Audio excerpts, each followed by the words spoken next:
Então, proclamo que agora iniciaremos a sessão deliberativa 312ª e anuncio também que encontra-se no site do Conselho Nacional de Justiça, no sítio da internet do Conselho Nacional de Justiça, essa revista eletrônica comemorativa dos 15 anos. Por razões hoje de política de sustentabilidade, ela não foi impressa, só esse número para apresentação, número único, e ela se encontra disponível exatamente no sítio eletrônico do Conselho Nacional de Justiça para consulta, uma revista comemorativa exatamente com vários artigos e referências à instalação, criação e aos 15 anos do Conselho Nacional de Justiça. Gostaria aqui também de colocar a deliberação de Vossas Excelências, que já tem em mãos, a ata da 310ª sessão ordinária de 12 de maio de 2020. Pergunto se há alguma observação a ser feita. Não havendo, declaro a ata aprovada. Dando início a essa sessão deliberativa, eu destaco às senhoras e senhores conselheiros que, por meio de portaria conjunta do Conselho Nacional de Justiça com o Conselho Nacional do Ministério Público, portaria essa conjunta de número 3/2020, foi determinada a inclusão do tema proteção aos povos indígenas para monitoramento pelo Observatório Nacional sobre questões ambientais, econômicas e sociais de alta complexidade, grande impacto e repercussão, a fim de que seja realizada força-tarefa para levantamento e consolidação de dados e informações a respeito da população vulnerável, especificamente a população indígena, com o propósito de dar suporte ao cumprimento das decisões judiciais, assim como para que sejam instituídos o plano de ação em razão da pandemia pela Covid-19 e de cordão de isolamento sanitário. Também foram incluídos formalmente, para monitoramento pelo Observatório, o Objetivo de Desenvolvimento Sustentável de número 15 e outros 12 temas relacionados aos 17 Objetivos de Desenvolvimento Sustentável da Agenda 2030, dentre os quais destacam-se os desastres com barragens nos municípios de Mariana e Brumadinho, as obras públicas paralisadas e a pandemia pela Covid-19.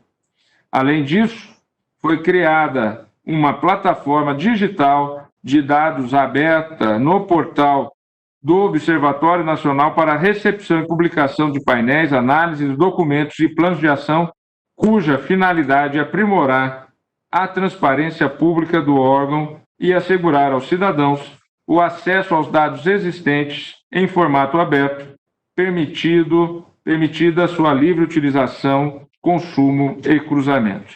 São informações que são importantes de serem divulgadas neste momento.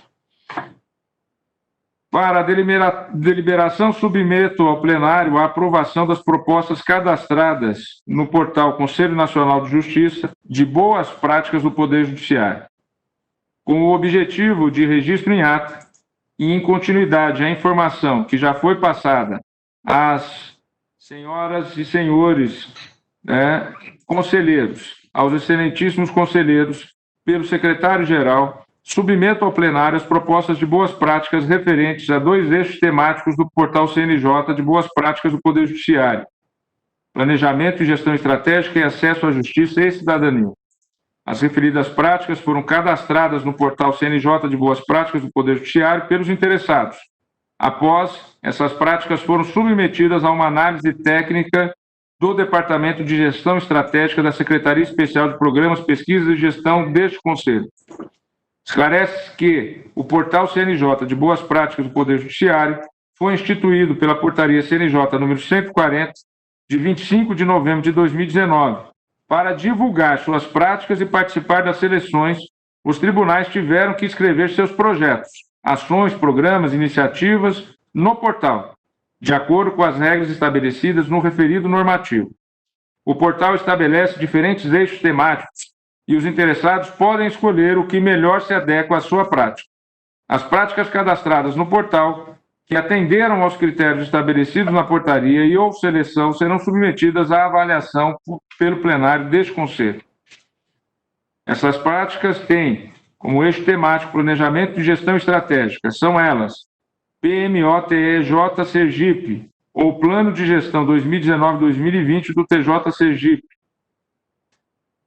construindo soluções, um modelo de gestão participativa e seus impactos na produtividade do Tribunal de Justiça do Distrito Federal e dos Territórios. E, por fim, aplicação da metodologia Canvas de projetos em unidade jurisdicional Tribunal de Justiça do Estado de Maranhão.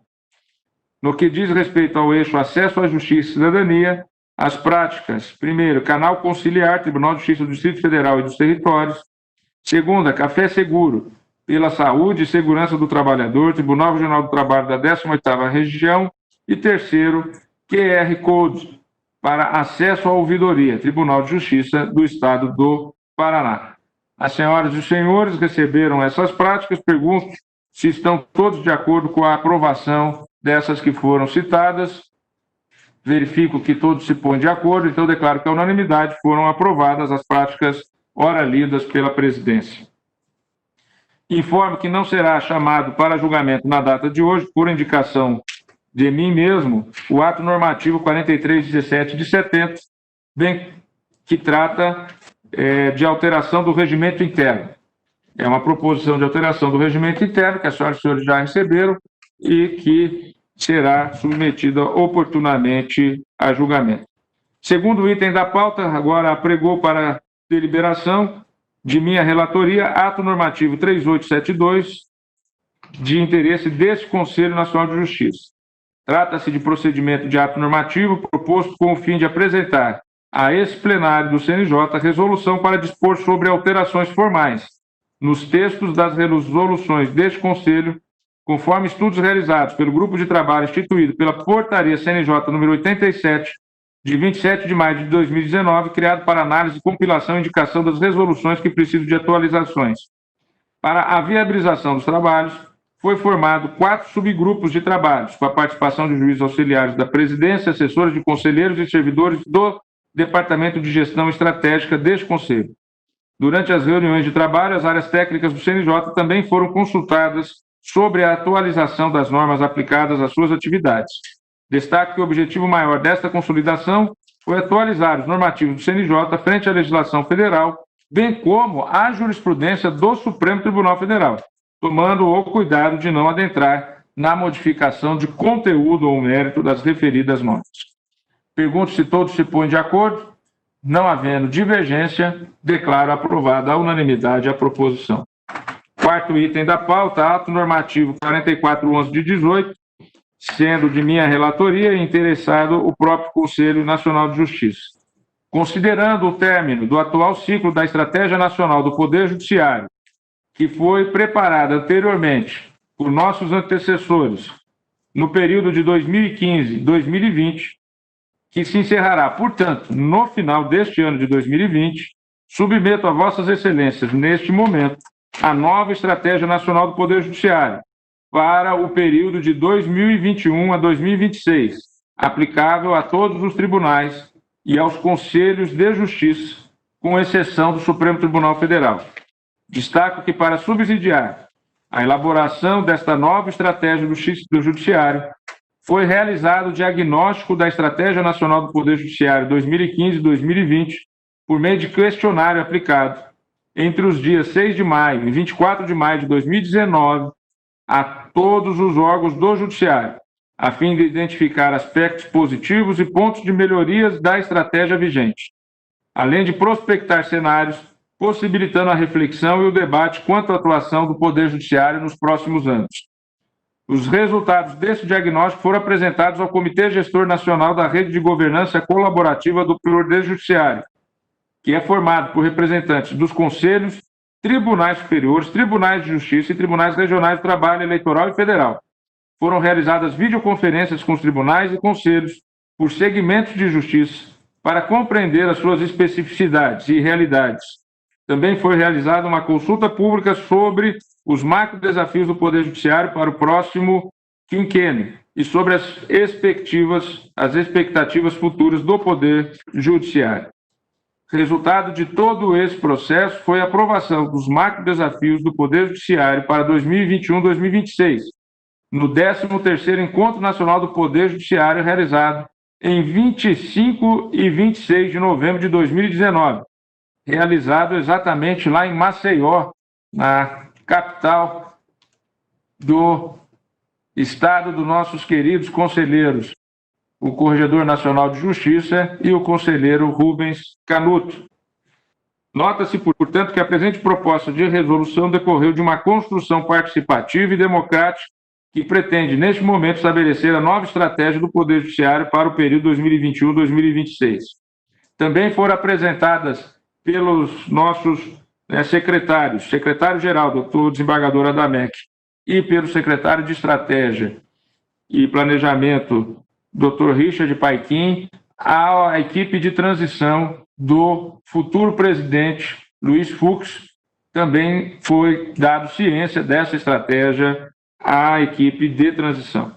Considerando também que o conselheiro Luiz Fernando Tomás Quer preside a Comissão Permanente de Gestão Estratégica, Estatística e Orçamento e atuou na elaboração da presente estratégia, passo agora a palavra à Sua Excelência para que possa, então, fazer uma ilustração a respeito desse trabalho. Desembargador e conselheiro Luiz Fernando Quer, com a palavra. Presidente Dias Toffoli, demais conselheiros, queridos amigos, doutor Ari Chaganhante, nosso representante da Ordem dos Advogados do Brasil, doutor Alcides Martins. A primeira oportunidade de me manifestar nessa sessão, eminente presidente, eu gostaria de, antes de mais tudo, endereçar pêsames aos mais de 50 mil lares brasileiros que perderam entes queridos em decorrência dessa terrível pandemia, o fazendo de modo muito especial ao nosso colega de corte, ao Rubens Canuto, em decorrência do passamento de sua estimada e amada avó. Que Deus, então, em sua infinita bondade, console as famílias e acolha os entes que retornaram à casa paterna. Também, eminente presidente, eu quero expressar a minha incondicional solidariedade a Vossa Excelência, na condição de presidente do Supremo Tribunal Federal e do Conselho Nacional de Justiça, em decorrência dos absurdos ataques que nossa mais alta Corte de Justiça vem sofrendo, em decorrência de um trabalho corajoso, desassombrado, necessário para o desmembramento de um criminoso esquema de notícias falsas que hoje se volta contra uma instituição judiciária, mas que amanhã poderia se voltar contra qualquer outra instituição, ou mesmo contra nós, magistrados, membros do Ministério Público, ou mesmo advogados, defensores públicos, enfim. Daí porque hoje nos irmanamos, hoje e sempre nos irmanamos, a Vossa Excelência, ministro Toffoli, e em especial também nessa data em que estamos a comemorar os 15 anos de instalação do Conselho, órgão máximo de controle administrativo e disciplinar do Judiciário Nacional, que com transparência, responsabilidade e muito trabalho, trabalho esse de colaboradores, servidores, juízes auxiliares, conselheiros de hoje e de sempre, presta um relevantíssimo serviço ao Brasil. Então, parabéns ao Conselho Nacional de Justiça e muito especialmente a Vossa Excelência, presidente Dias Toffoli, pela condução do Poder Judiciário em tão sensível momento da democracia brasileira.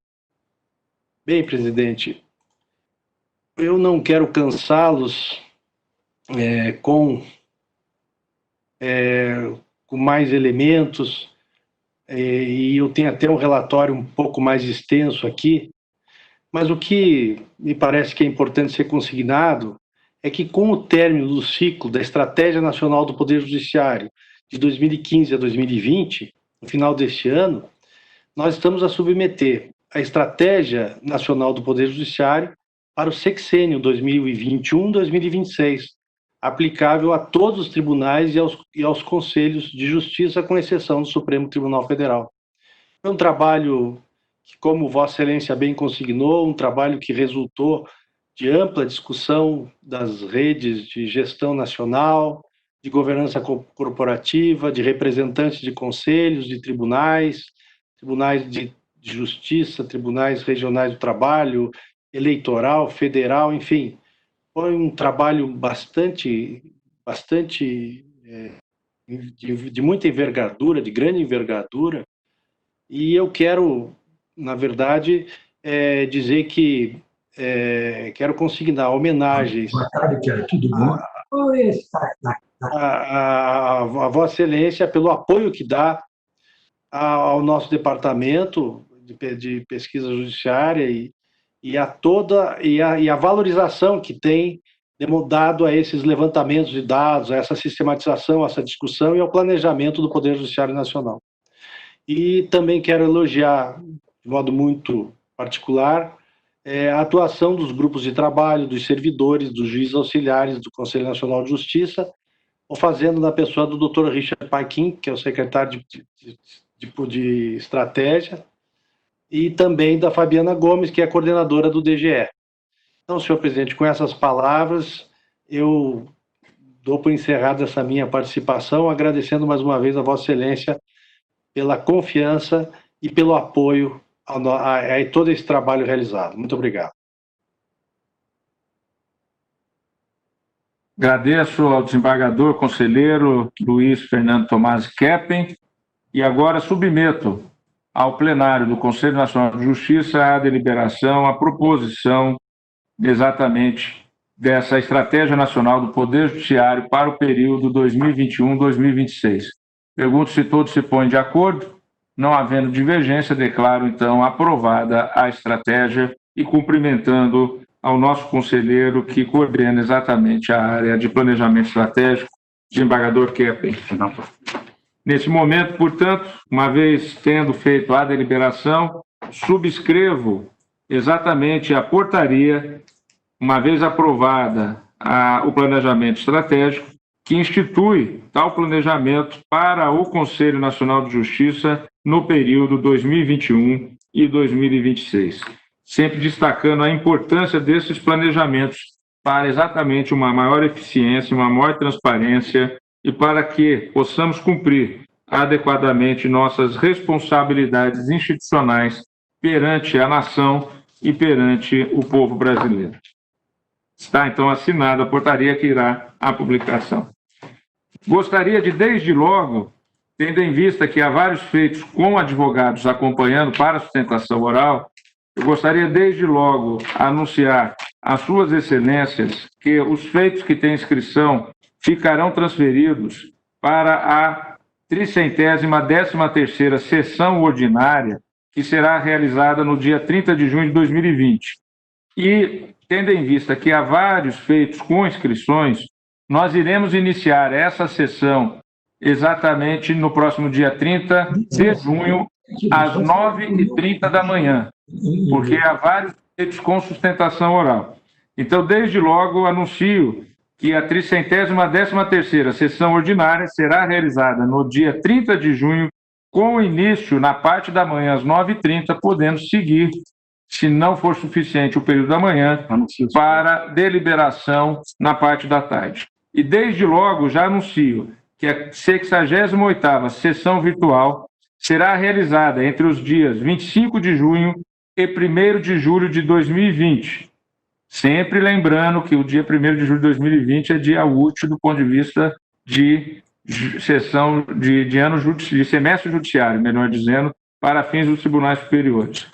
As sessões virtuais extraordinárias de junho de 2020 serão realizadas nos seguintes dias: a 28ª sessão virtual extraordinária, dia 24, a 29ª sessão virtual extraordinária, dia 26, e a 30ª sessão virtual extraordinária, no dia 29. Essas são aquelas sessões virtuais extraordinárias para fins de questões urgentes que deliberamos e que têm sido e se mostrado extremamente importantes para exatamente manter a colegialidade nas deliberações nesse período de pandemia.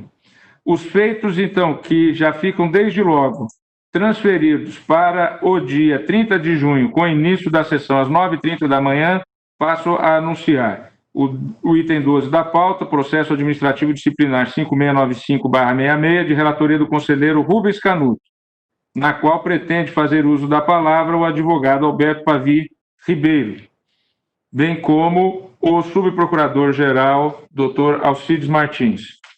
O item 13, que era da pauta de hoje, também para o dia 30, 9h30 da manhã, também da relatoria do conselheiro Rubens Canuto, revisão disciplinar 214/54, em que encontra-se inscrito o advogado Luiz Eduardo de Sales Timóteo. Também o item 15 da pauta, recurso administrativo no pedido de providências 10553, de relatoria da conselheira Ivana Farina, em que está inscrito para fazer uso da palavra o presidente da Associação Federal dos Oficiais de Justiça do Brasil, AFOJUS, o senhor Edivaldo Lima. Também fica... Pois não? Por uma questão de ordem, esse feito de número 15 da minha relatoria, quando solicitei a transferência da sessão virtual para presencial, foi em virtude do caráter nacional da requerente e da visibilidade que pretendia dar. Mas assinalei que trata-se de um recurso, não sendo hipótese de admissão da sustentação oral. Então, é só para este registro. Perfeito. Isso nós deliberamos, então, no momento em que for apregoado no início, no momento oportuno, na próxima sessão. Obrigado. O conselheiro Canuto, o desembargador Canuto, pede a palavra. Pois não. Presidente, só uma questão. A conselheira, sobre o processo do item 12 da pauta, a conselheira Ivana havia falado comigo por telefone pouco antes do início da sessão, dizendo que sugerindo talvez fosse bom ouvir a Procuradoria-Geral da República sobre a questão da prescrição da pretensão punitiva no âmbito administrativo, já que o trânsito julgado da sentença absolutória criminal, que está ensejando o meu voto e do conselheiro Henrique, no sentido do reconhecimento da pressão administrativa, teria ocorrido após a manifestação da PGR.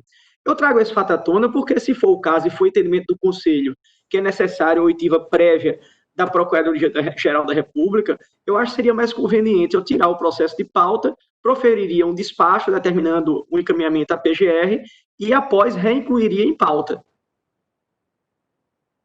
De qualquer sorte, está inscrito para falar o doutor Alcides Martins, para falar também na sessão de julgamento.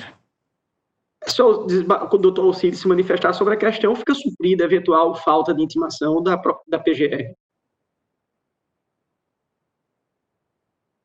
Então, mantemos, né, presidente, em pauta na próxima semana. Poderíamos manter na pauta, doutor Alcides, e Vossa Excelência aborda a questão da prescrição na manifestação oral?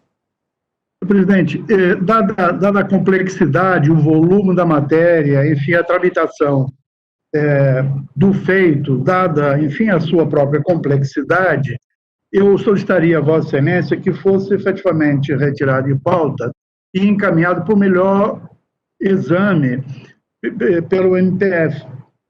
E tentaria devolver, se calhar, não para o dia 30/6, mas para um próximo momento. Sim, perfeito. Vossa Excelência e o Ministério Público sempre muito colaborativos, jamais deixaríamos de atender a um pedido como esse formulado. Então, eu penso que poderíamos, então, realmente, comunico também ao sempre colaborativo, doutor Alberto Pavi Ribeiro, que está inscrito para falar, então, esse feito não será colocado na pauta do próximo dia 30, será dado vista à Procuradoria-Geral da República e, assim que voltar e liberado pelo relator conselheiro Rubens Canuto, será levado, então, à pauta. Agradeço, presidente. Eu que agradeço a colaboração e desde já, a atuação também de Vossa Excelência e do Dr. Alcides Martins pela compreensão.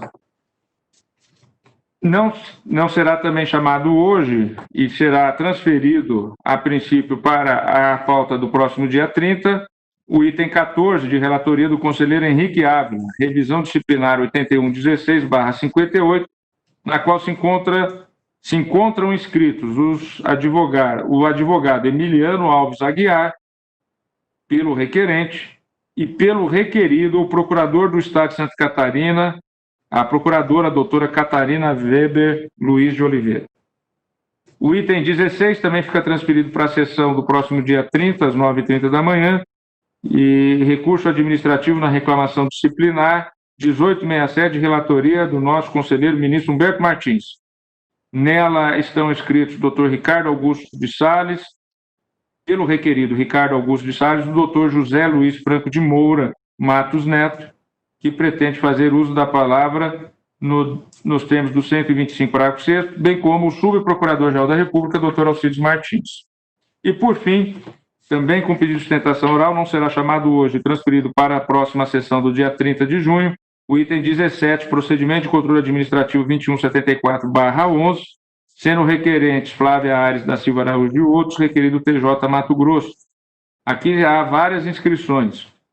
Pelos requerentes, José Moreno Sanches Júnior, da Ordem dos Advogados do Brasil do Mato Grosso. Pelos terceiros interessados, os advogados Renan Fernando Serra, Luiz Felipe Freire Lisboa, Rodrigo Fernandes Turati e Leonardo Dias Ferreira, que dividirão, neste caso, o prazo. Então, esses feitos ficam todos transferidos para a próxima sessão. Esse aqui é para número 1. Já informado, então, a senhoras e senhores advogados a respeito da transferência desses itens que havia inscrição para sustentação oral, bem como as convocações das próximas sessões, apregou agora o primeiro item da pauta de hoje, de relatoria do conselheiro Marcos Vinícius Jardim Rodrigues, ato normativo 2003/54, de interesse desse próprio Conselho Nacional de Justiça. E passo a palavra à sua excelência. Boa tarde, presidente. Boa tarde a todos os conselheiros. Muito me honra trazer esse processo na sessão em que se comemora 15 anos do Conselho Nacional de Justiça, porque o presente mérito também tem muito da ligação e da importância que a administração do presidente Dias Toffoli no CNJ dá ao patrimônio cultural, ao patrimônio ideal, né, do Poder Judiciário brasileiro, notadamente, como vimos, estabelecendo o dia 10 de maio como dia em comemoração à memória do Poder Judiciário, e a temática de hoje tem uma grande vinculação com todo esse caráter ideal e conceitual que é estabelecido e defendido pelo ministro Dias Toffoli. Trata-se de procedimento de ato normativo que tem por objeto proposta de conversão da recomendação número 37 de 2011 em resolução encaminhada pelo PRONAME. Esse feito foi atuado pelo ministro-presidente do Conselho Nacional de Justiça após o acolhimento da proposta do coordenador do Comitê do Programa Nacional de Gestão Documental e Memória do Poder Judiciário. A minuta de proposta de resolução foi encaminhada à Comissão Permanente de Gestão Documental e Memória do Poder Judiciário para análise, que eu tenho orgulho de presidi-la e agradeço a confiança depositada pelo presidente Dias Toffoli, ao ensejo que também cito e homenageio as conselheiras componentes desta comissão, a conselheira Ivana Farina Navarrete Pena e a conselheira Tânia Regina Silva Rexiga. A proposta já está no sistema, é uma minuta de resolução que institui diretrizes e normas de gestão de memória e de gestão documental e dispõe sobre o Programa Nacional de Gestão Documental e Memória do Poder Judiciário, presidente. Então, todos os conselheiros já têm ciência desse teor, a proposta está realizada e é disponível para deliberações. Agradeço ao conselheiro Marcos Vinícius. Pergunto se as senhoras e senhores conselheiros se colocam de acordo com a aprovação da proposição.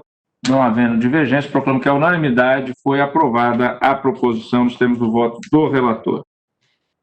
Agora apregou para continuidade de julgamento o item 7º da pauta, reclamação disciplinar 868/12, de relatoria do conselheiro ministro Humberto Martins, na qual é requerente Otaviano Andrade de Souza Sobrinho, requerido Gerson Fernandes Azevedo. Encontra-se com vista regimental ao presidente, a mim mesmo, e anuncio que em 18 de fevereiro, último, após o voto do relator pela abertura do processo administrativo disciplinar contra o magistrado, sem afastamento cautelar, pediu vista regimental o presidente, aguardando os demais. Eu trago o voto no qual eu digo que acompanho o eminente relator por reputar presente justa causa para instauração do processo administrativo. Inicio que trata-se de reclamação disciplinar instaurada em face do juiz de direito Gerson Fernandes Azevedo, do TJ do Tocantins, com o fim de verificar eventual responsabilidade disciplinar pelo fato de o reclamado, após comunicar a recaptura de preso foragido, cuja execução criminal tramitava na comarca de Eunápolis, Bahia, e solicitar seu recambiamento, ter ordenado, em razão de sua não efetivação, a sua soltura. Havia pedido vista, transcrevo decisão proferida pelo reclamado e que justificou a instauração do presente procedimento. Faço a leitura para a rememoração. Abro aspas. Percebo que a carta precatória de prisão foi cumprida no dia 16 de março de 2016 e até a presente data, quase um ano depois, o Alisson de Oliveira Santos Souza não foi recambiado para o juízo deprecante, não obstante vários pedidos feitos pelo judiciário daquele estado, inclusive a Corregedoria do TJ Bahia. Desta feita, tendo em vista a superlotação da cadeia pública de Taguatinga, Tocantins, e ainda os problemas que tal preso tem causado no ambiente carcerário, conforme informações do chefe da cadeia pública local, oficie novamente ao juiz expedidor do mandado de prisão, primeira vara criminal de Eunápolis, Bahia, para providenciar o recambiamento do preso no prazo de 5 dias. Certifique-se no processo a comunicação que deve ser feita por e-mail em malote digital e confirmada por telefone. Decorrido o prazo, sem que aquele juízo providencie o recambiamento, expressa-se alvará de soltura. Neste caso, comunique-se o fato à Corregedoria Geral do TJ Tocantins e do TJ Bahia, bem como ao juiz de origem e também ao CNJ, explicitando com clareza os motivos da soltura. Em seguida, baixe-se o processo, intime-se, fecha o aspas. E passo a dizer, como o recambiamento solicitado não superou, o reclamado pediu alvará de soltura em favor do sentenciado. Tratava-se de preso definitivamente condenado por tráfico de drogas a pena de 5 anos de reclusão, equivalente de autorização de saída temporária, havia se evadido do estabelecimento em que cumpria a pena em Eunápolis, Bahia, vindo a ser recapturado quase um ano após em Taguatinga, Tocantins. O não recambiamento do sentenciado para o Estado da Bahia, em hipótese nenhuma, autorizava que o reclamado expedisse alvará de soltura em seu favor, ignorando o restante da pena ser cumprido a sua própria condição anterior de foragido. Eu até, quando pedi vista, ministro Humberto Martins, em razão da circunstância, eu até acho que fiz menção, de muitas vezes, em razão do tempo decorrido ou da situação concreta, de eventual possibilidade de decretação até de um habeas corpus de ofício. Mas aqui eu verifiquei que realmente já havia trânsito em julgado, já era cumprimento definitivo de pena. Não se tratava de nenhum tipo de prisão cautelar, provisória ou temporária. Já era cumprimento definitivo de pena. E mais do que isso, o sentenciado se evadira de um cumprimento definitivo de pena e se encontrava encarcerado em outro estado porque ali foi capturado. E diante de não recambiamento no cumprimento da pena, o magistrado, ora objeto deste feito, optou pela sua soltura, sendo que se tratava de um cumprimento definitivo de sentença. E aí eu continuo no meu voto com outras considerações, mas penso que com a descrição fática seja o suficiente para que possa rememorar a situação do caso concreto. Então eu digo que a ausência de remessa por parte do juiz originário de documentos de execução criminal reclamado não retira a licitude da custódia. Era uma custódia lícita que se operava para fins de cumprimento definitivo de pena. E em face do exposto, eu acompanho o eminente relator votando pela instauração de processo administrativo disciplinar, também sem afastamento. Também sem afastamento. É como voto. E agora, tendo proferido o voto, eu passo, caso o senhor corregedor entenda que, tendo acompanhado, não precisa fazer alguns esclarecimentos, verifico que está de acordo comigo e com Vossa Excelência. Então, Excelência, eu tenho divergência no sistema. Pois não, então passo a palavra para instaurar a dialética de imediato à conselheira Flávia. Eu penso que assim fica mais dinâmica a sessão. Conselheira Flávia, com a palavra. Boa tarde a todos. É a primeira vez que eu estou falando aqui na sessão. Gostaria de parabenizar pela sessão solene, por tudo que nós assistimos aqui. E vou passar de imediato, já pelo horário, já vou passar de imediato. Eu vou resumir o meu voto, porque ele está um pouquinho extenso, mas eu vou resumir, não vou fazer citação nenhuma de jurisprudência, nada disso. No entanto, a minha divergência, o principal em que ela se funda no meu entendimento, se trata de ato jurisdicional. Então, vou começar já com o voto. Adoto o bem lançado relatório apresentado pelo relator, o excelentíssimo Corregedor Nacional de Justiça, porém, ouso divergir de sua excelência com todas as vênias, e assim o faço pelas razões que passo a expor. A proposta de instauração do processo administrativo disciplinar tem como fundamento o fato de que a ordem de prisão definitiva proveniente de outro juízo de igual instância e vinculado a tribunal de justiça diverso não poderia ser revogada pelo magistrado reclamado e, uma vez realizada, caracterizaria desvio funcional, afrontando o artigo 35, inciso 1º da LOMAN, bem como os artigos 4º, 24 e 25 do Código de Ética da Magistratura, ocasionando prejuízo à administração da justiça. Todavia, com o devido acatamento, não consigo vislumbrar atuação passível de apuração disciplinar. Note-se, em princípio, que não há qualquer indício de parcialidade ou tentativa de favorecimento de terceiro na conduta do magistrado reclamado, cingindo-se a reclamação disciplinar unicamente à suposta incompetência para atuar em específico processo. O Corregedor-Geral da Justiça do Estado de Tocantins, a quem o então Corregedor Nacional de Justiça, ministro João Otávio Noronha, determinou a apuração dos fatos, bem os analisou antes de decidir pelo arquivamento do procedimento instaurado. Eu copio pedaços do voto do Corregedor do Estado de Tocantins, quando ele diz que verifica que não procedem as alegações de cometimento de ilegalidade formulados pelo juízo reclamante em face do magistrado reclamado.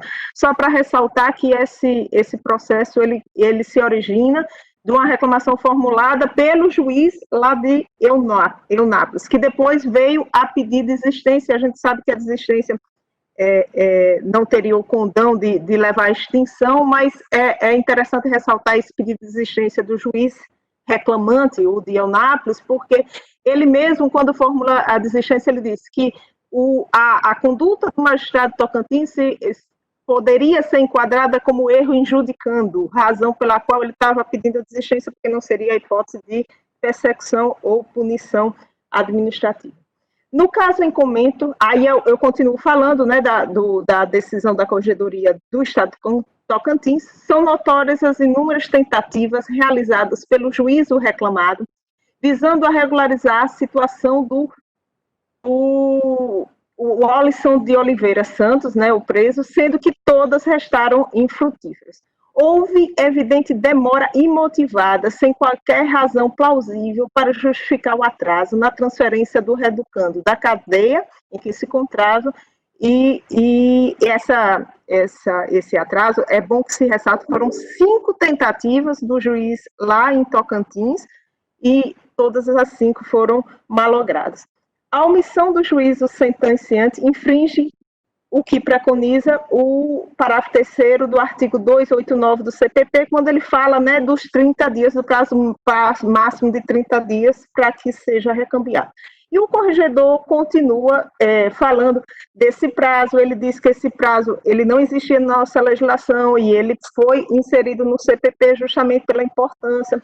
E eu ressalto no voto várias partes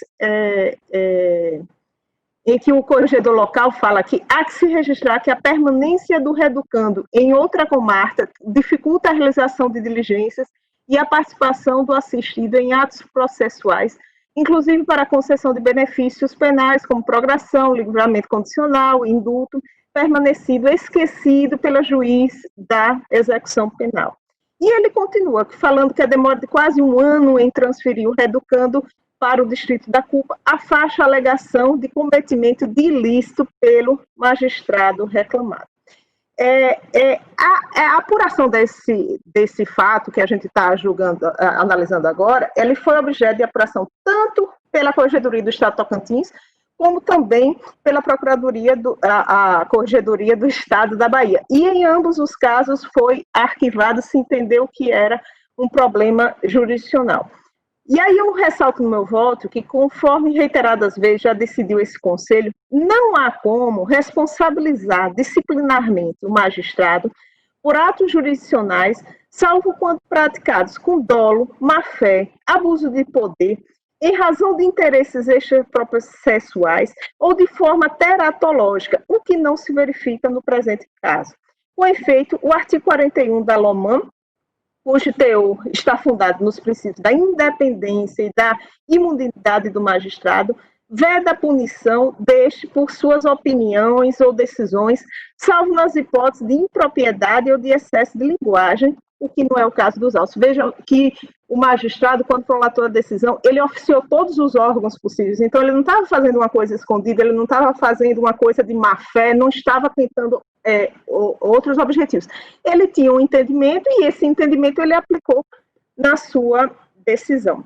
E aqui eu ressalto no corpo do voto que a prisão havia sido comunicada ao juízo de Eunápolis por 4 vezes, antes dessa, né? Considerando que o preso nunca havia sido recambiado, determinou pela 5ª vez a comunicação da prisão e a solicitação de recambiamento ao juiz expedidor da ordem. Como nenhuma providência foi adotada, determinou a soltura do preso. O despacho proferido pelo magistrado revela diligência e preocupação com a jurisdição criminal, ainda que a gente possa dizer que processualmente não era medida adequada, que ele não deveria ter feito isso, mas isso eu vejo como uma análise do mérito daquela decisão. E com todo esse cenário, o que se conclui é que a decisão expressou entendimento livremente manifestado pelo magistrado, o que poderia, no máximo, configurar erro em judicando ou erro em procedendo, sendo passível de correção pela via própria, não ensejando qualquer efeito disciplinar, já vista que não se comprometeu sua independência. Ressalte-se que o suposto erro foi reparado com nova determinação de prisão a teor da informação prestada pela Corregedoria Geral da Justiça do Estado da Bahia, no sentido de que o magistrado reclamante proferiu decisão interlocutória, fixando o tempo restante para o cumprimento da pena e determinando a expedição de mandado de prisão com data de validade até o advento da prescrição, cuja data base passou a ser fevereiro de 2017, com a determinação de registro do BNT e encaminhamento às autoridades competentes.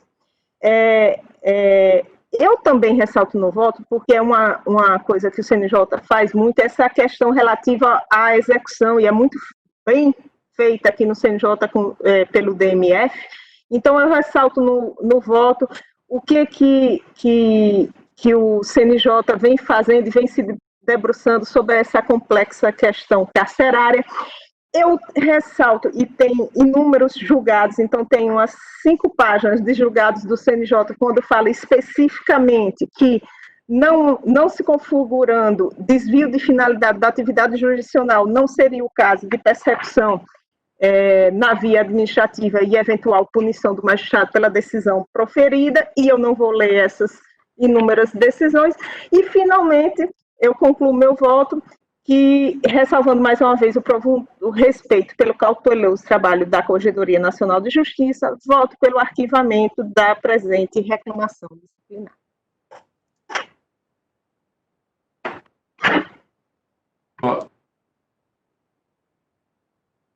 Agradeço à conselheira Flávia Pessoa. Senhor presidente. Pois não. Conselheiro ministro Emanuel Pereira. Vossa Excelência seria exatamente regimentalmente o próximo a votar. Isso, muito obrigado, senhor presidente. Eu vou pedir vista regimental, senhor presidente, diante da densidade dos votos apresentados pelo conselheiro ministro Humberto Martins, que foi acompanhado por Vossa Excelência, mas eu confesso que a divergência apresentada pela conselheira Flávia também me impressionou. Daí porque, senhor presidente, eu não estou me sentindo seguro o suficiente para proferir voto neste momento. Eu pediria a paciência de Vossa Excelência e dos colegas conselheiros para pedir vista regimental. A vista regimental é regimental, não precisa nem justificativa, mas eu subscrevo a Vossa Excelência subscrevo Vossa Excelência em relação aos elogios ao fundamentado voto divergente trazido pela conselheira Flávia Pessoa, que só engrandece o colegiado. O conselheiro corregedor Humberto Martins pede a palavra. Mesmo com o pedido de vista do conselheiro ministro Emanuel, e em razão do voto da conselheira Flávia, eu terei que rapidamente dizer algumas considerações. Até Vossa Excelência destacou bem. Primeiro, é muito próximo com relação de dizer é uma decisão judicial. É muito próximo também de se apurar o desvio de ética. E temos agora um exemplo de casos que o juiz concede habeas corpus, a exemplo de alguns estados conhecidos nossos, diz que tecnicamente está perfeito, mas a gente está apurando, porque por trás daquela decisão poderia ter novos elementos ministratórios. Então, o que é que nós estamos pedindo? Está muito próximo. Já constatamos em alguns casos que, aparentemente, seria decisão judicial, mas depois que foi apurado pelo Conselho, inclusive tem várias decisões, apurado pelo Conselho, através de processo administrativo disciplinar, e nós não pedimos afastamento, foi constatado desvio de conduta. O que é que diz aqui? Rapidamente, diz que, na hipótese, a soltura do preso não se fundou em adequada situação, senão sequer à luz do provimento da corregedoria. Diz que foi comunicado ao juiz expedidor de ordem se não deprecada a prisão. Ele não comunicou por precatório, não comunicou ao juiz através de outros meios. Não, eu oficiei ao juiz, ele me comunicava, juiz, olha, existe uma prisão, uma condenação definitiva de Vossa Excelência e nós estamos encaminhando via presidente do tribunal. E o presidente do tribunal de Tocantins entraria em comum acordo com o presidente do Tribunal de Justiça da Bahia. Não constamos isso nos autos. Não tem isso nos autos. Depois, o que é que fez? Demorou, ele não. Eu fiz alguns expedientes ao juiz, o juiz não respondeu. Quando o juiz pede, não, já soltei. Soltou, condenado definitivamente, já em fase de execução, nós estamos apurando, ministro Toffoli, ministro Emanuel, para saber que decisão judicial. Muitas vezes a gente sabe que o juiz concede um habeas corpus, ou um desembargador concede um habeas corpus, e logo depois a pessoa que seria presa se apresenta. Parece até que estava aguardando, desembargador Kepler, aguardando a decisão do desembargador de conceder o habeas corpus. Imediatamente ele que estava em lugar incerto e não sabido se apresenta. Então a decisão foi técnica, foi judicial, mas por trás dessa decisão tem favorecimento. E nós estamos apurando vários casos em Tocantins, que aparentemente as decisões são técnicas, não estou dizendo que não são técnicas, aparentemente. Mas eu quero apurar que por trás dessa tecnicidade se existe afronta ao Código de Ética. O Código de Ética. Porque quando se pede, está aqui nos autos, o juiz manda a Polinter da Bahia ir buscar e não, ele já está solto. E ele já teria, inclusive, fugido lá na Bahia. Quando se consegue lá em Tocantins, quando entra em contato e está mandando buscar, o juiz diz, não, já liberei. E isso seria exclusivamente decisão judicial? Pensemos, refletimos, pode ser casos que têm juridicidade, que têm apoio na lei, que é uma decisão judicial, mas nem toda decisão judicial merece dizer que não deve ser apurada, porque é técnica e não tem desvio de conduta. Por isso que eu estou pedindo abertura de PAD sem afastamento. Vamos levantar outros dados para saber as razões. Por isso, ministro Toffoli, que eu mantenho a minha decisão. Só com esses esclarecimentos. Vossa Excelência destacou até muito bem. Tratava de decisão definitiva, que é em fase de execução, que assodamento, que vontade de liberar imediato. Por que não entrou em contato com o presidente do tribunal?